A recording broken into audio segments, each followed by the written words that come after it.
Hello friends, welcome to Nahal pharmacy education. इस video में हम बात करेंगे वेसिकुलर ट्रांसपोर्ट मैकेनिज्म की। तो सबसे पहले तो वेसिकल क्या है? Vesicle is a small spherical sac. Vesicle एक छोटी थैली जैसा स्ट्रक्चर है।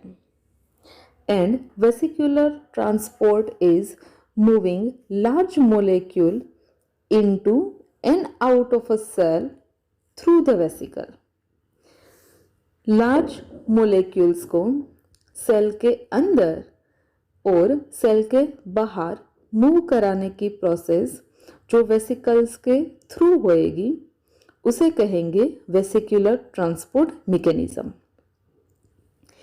Vesicle can import material from ECF and it can release the material into the ECF.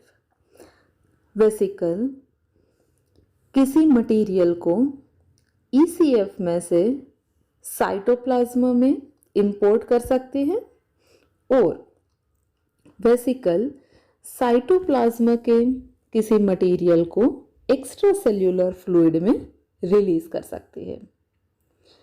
ये वेसिकुलर ट्रांसपोर्ट के दो टाइप रहेंगे, एंडोसाइटोसिस एंड एक्सोसाइटोसिस। एंडोसाइटोसिस में किसी मटेरियल का इंपोर्ट होगा फ्रॉम द ECF। ECF में से कोई मटेरियल साइटोप्लाज्म के अंदर आएगा थ्रू द वेसिकल। जबकि एक्सोसाइटोसिस में कोई मटेरियल साइटोप्लाज्म में से ECF में जाएगा। एंडोसाइटोसिस और एक्सोसाइटोसिस दोनों ट्रांसपोर्ट मैकेनिज्म को एनर्जी की रिक्वायरमेंट रहेगी और ये एनर्जी ATP में से मिलेगी। So endo and exocytosis are a type of active process. अभी दोनों को डिटेल में देखें तो पहले देखते हैं exocytosis. Exocytosis release the material from a cell. Cell के अंदर साइटोप्लाज्म में से कोई मटेरियल को सेल के बाहर ECF में रिलीज करेगा। तो एक्सोसाइटोसिस में पहले सेल के अंदर कोई एक वेसिकल बनेगी। ये वेसिकल फिर प्लाज्मा मेम्ब्रेन के साथ फ्यूज होगी, उसके साथ जुड़ जाएगी और फिर वेसिकल अपने अंदर के मटेरियल को ECF में रिलीज करेगी। तो इस तरह से एक्सोसाइटोसिस की प्रोसेस होगी।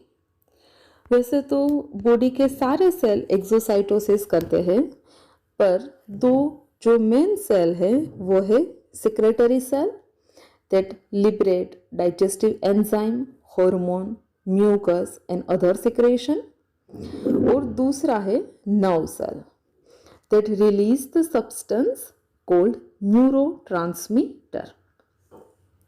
तो ये हुआ एक्सोसाइटोसिस। अभी देखते हैं एंडोसाइटोसिस।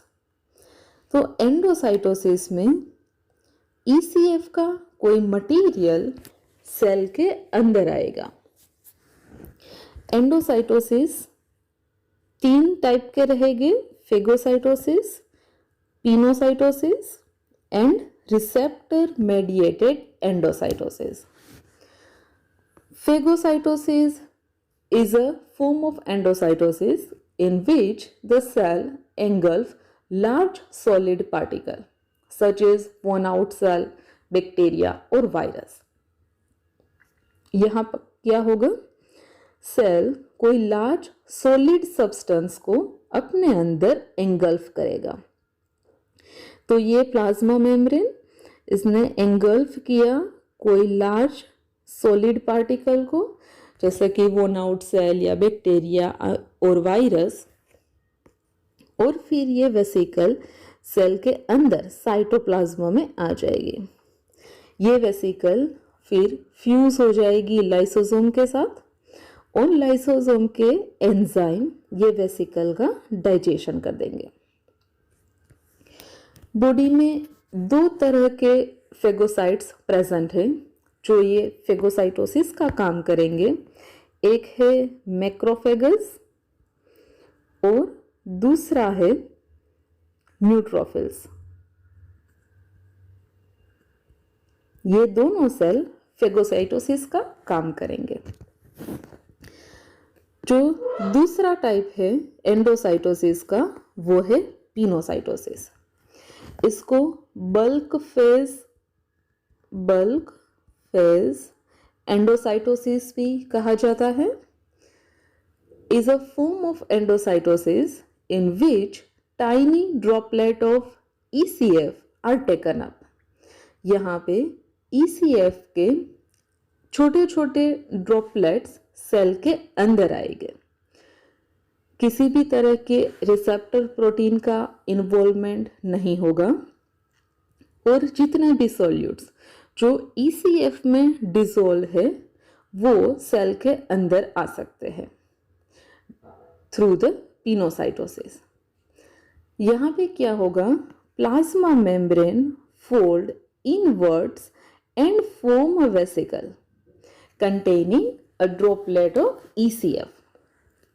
क्या होगा, प्लाज्मा मेम्ब्रेन अंदर की ओर फोल्ड करेगी और एक वेसिकल बनाएगी। ये वेसिकल फिर प्लाज्मा मेम्ब्रेन से डिटैच हो जाएगी और साइटोप्लाज्मा के अंदर लाइसोसोम के साथ फ्यूज होगी और लाइसोसोम के एंजाइम इसका डाइजेशन करेंगे। This pinocytosis occur in most cell, especially absorptive cell in the intestine and kidney। अभी तीसरा प्रोसेस है वो है receptor mediated endocytosis. It is a highly selective type of endocytosis by which cell take up specific ligand. तो यहाँ किसी एक specific ligand का टेकअप होगा क्योंकि इसके नाम में ही है रिसेप्टर मेडिएटेड।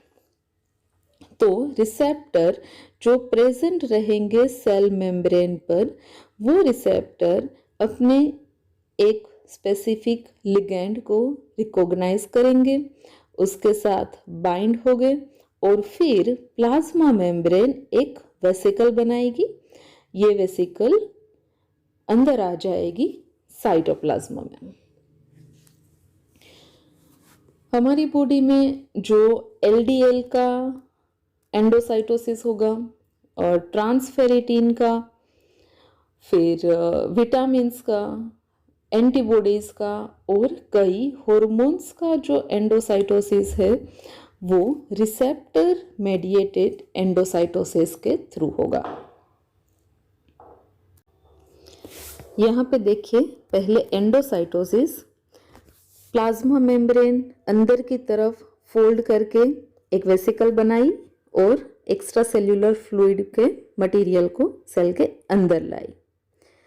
दूसरा जो एक्सोसाइटोसिस, उसमें साइटोप्लाज्मा के अंदर जो वेसिकल है वो वेसिकल प्लाज्मा मेम्ब्रेन के साथ फ्यूज होगी, उसके साथ जुड़ जाएगी और फिर अपने अंदर के मटेरियल को ECF में रिलीज कर देगी।